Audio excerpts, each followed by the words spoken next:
Elza Koptová, klub Pláci z dětské společnosti Hypodrom Most.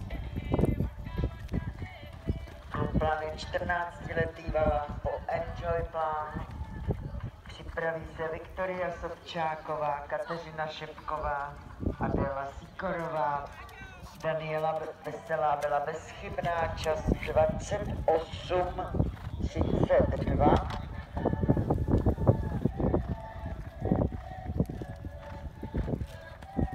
A je to v této chvíli druhé místo v průběžném pořadí.